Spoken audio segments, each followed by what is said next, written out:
He told these people that is over. No more men in dresses. He said that. And it's fantastic. No more fat soldiers, fat generals. Everyone will be required to pass a physical fitness test every 6 months. You're required to do physical training every day you're on duty. How is this bad? Hey everyone, Anthony Cumia here, whipping it out. You know, free speech, talking about stuff. What's going on? And giving you a little extra from what we do on the show Sunday evening, 8 to 11 p.m., a little more uncensored, a little more in-depth. And this time around, I want to talk about the amazing Pete Hegseth, the Secretary of War. It's not the Secretary of Defense anymore. It's the Secretary of War. I love it. And the Democrats, of course, and the liberals, they had a huge problem with what Pete did the other day, which was gather all of the generals and admirals, Admiral Kirk, and got them in a big room and let them know that the old shit is done with. The stuff that they've done and had to deal with over the past 4 years, at the very least, the 4 years of the Biden administration, that is Dunsky. The transgender people in the military, the diversity, equity, and inclusion in the military, the unbelievable incompetence, and the people being so physically and mentally unfit.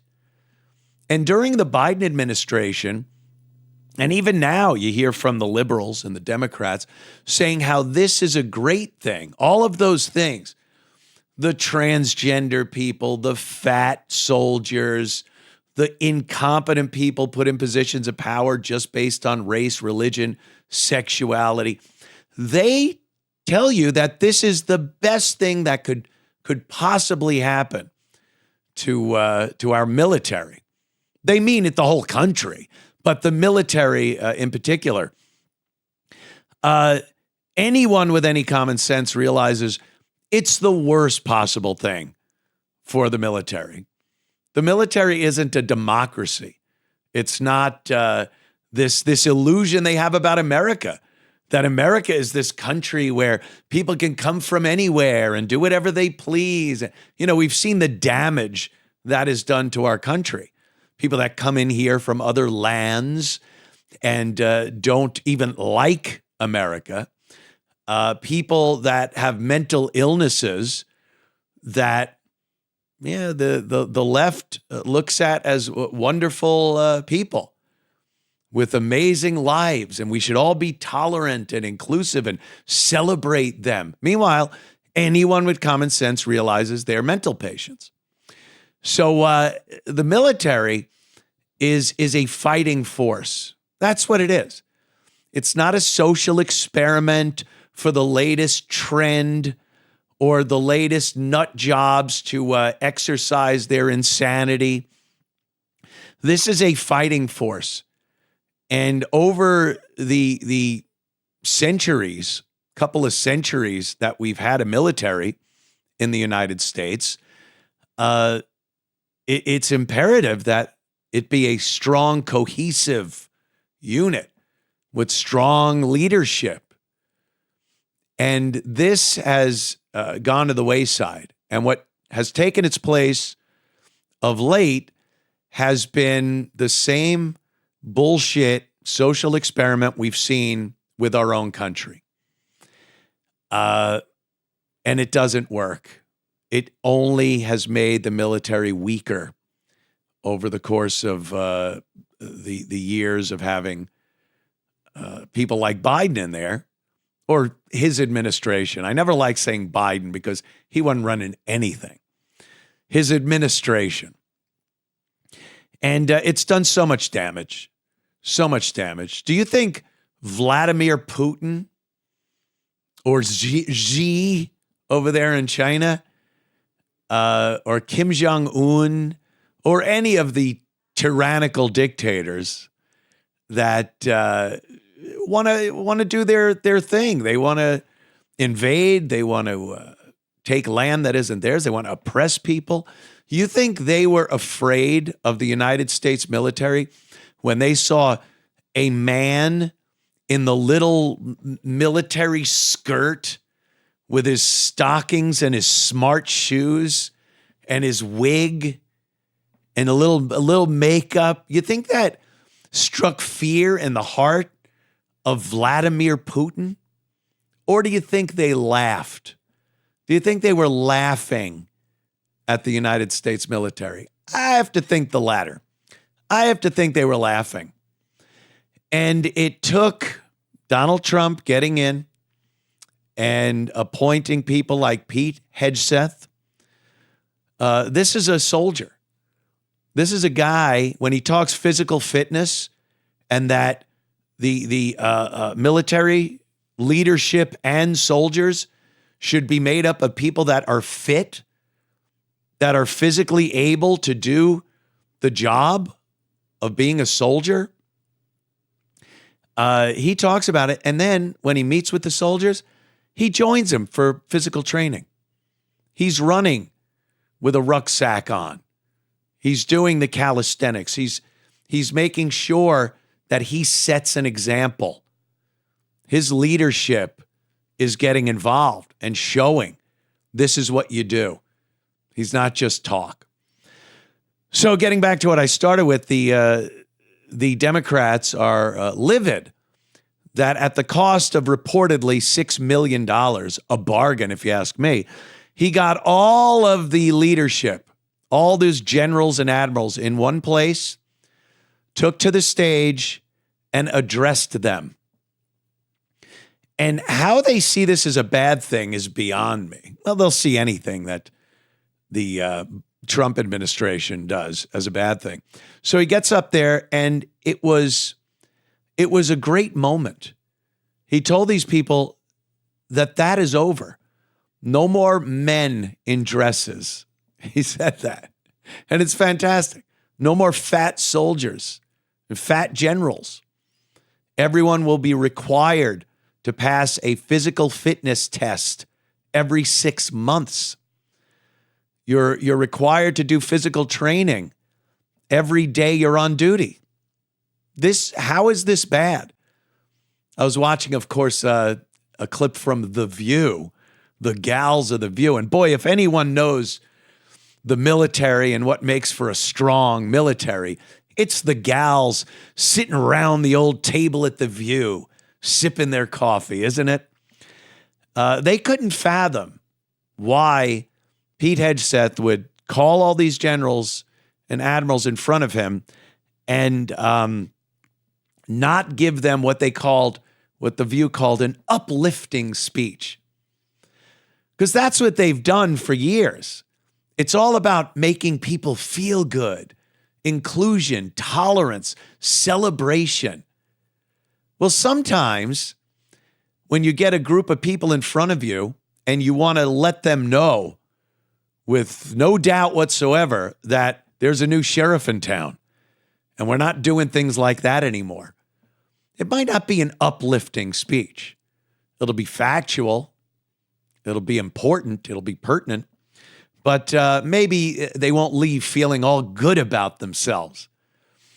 I mean, I got to assume a majority of the brass, the upper echelon in the military, loved this, loved the idea that we're going back to a military that is based in strength, dedication, loyalty, and the mission at hand. And not this bullshit experimentation, a freak show.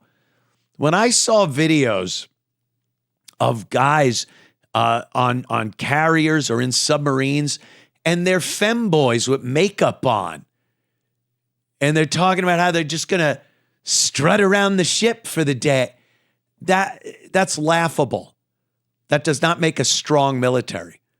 Diversity for the sake of diversity doesn't make a strong military. Having transgender leadership does not make for a strong military. So he got up there and let them know. And why gather them all in one place like that and talk to them? Well, because then you can't get one of these generals or admirals saying, oh, I didn't get the memo. Oh, I missed that Zoom meeting.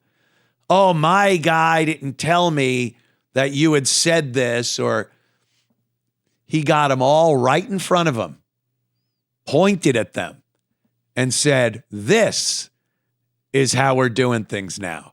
Remember that shit? That's done. This is what we're doing now. Between, getting rid of, he called it debris. It was wonderful. The men in dresses, the debris goes, we're not doing that shit anymore.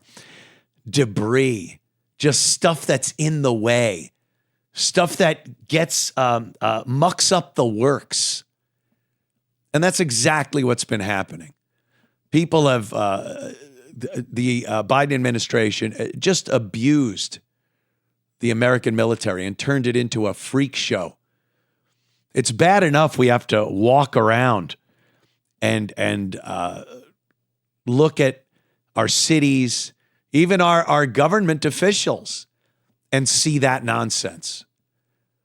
A man in a dress is telling us, what we need, what we don't need, what our money should go to. He's mentally ill. and the population of this country, or at least a segment of them, much too large a segment, has been brainwashed that these people should be looked at just like, it's a woman. A man in a dress is a woman. And they've been brainwashed to the fact of that, and they go into the voting booth and they vote these people into positions of power. Well, it's done in the military, and hopefully it's someday it'll be done in positions of power. These people, if they want to live their lives like that, you go. Do whatever you want. I don't have any say in what you do in your personal life. You want to put on a dress as a man and call yourself a woman, have at it. Have fun. But the last thing I'm going to do is participate in it and endorse it and give you, to call you a woman. Say that these people are women. They're not. They're men in dresses.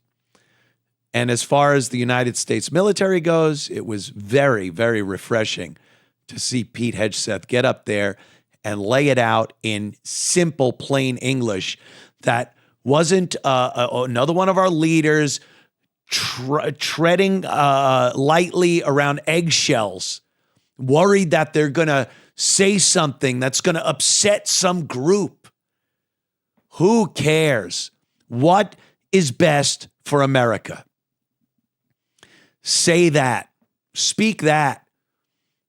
Engage the people and perform those duties without worrying that that's going to be an issue, that some people are going to get their feelings hurt. And we've seen what happened lately with Hakeem Jeffries and Chuck Schumer and the sombrero mustache Mexican hat dance meme. That's hilariously funny. And it just shows we're moving in that direction of not giving a shit what people think. If they're offended, the Democrats closed down the government. They were given a clean bill to finance the government staying open by the Republicans, and they decided, nope, we're not signing that one. We're going to come up with a bill that has money for illegals in it. And then they try to blame the Republicans for the stupid beeping thing. Oh, please stop. And they try to blame the Republicans for that. Well, we see the truth. And until they come to the table and sign a clean bill, the Mexican hat dance memes will continue. All right, I got to take care of this beeping piece of equipment here. And that's it. whipping it out. Little truth for the people. Could catch my show 8 to 11 p.m. Sunday evening on WABC Radio.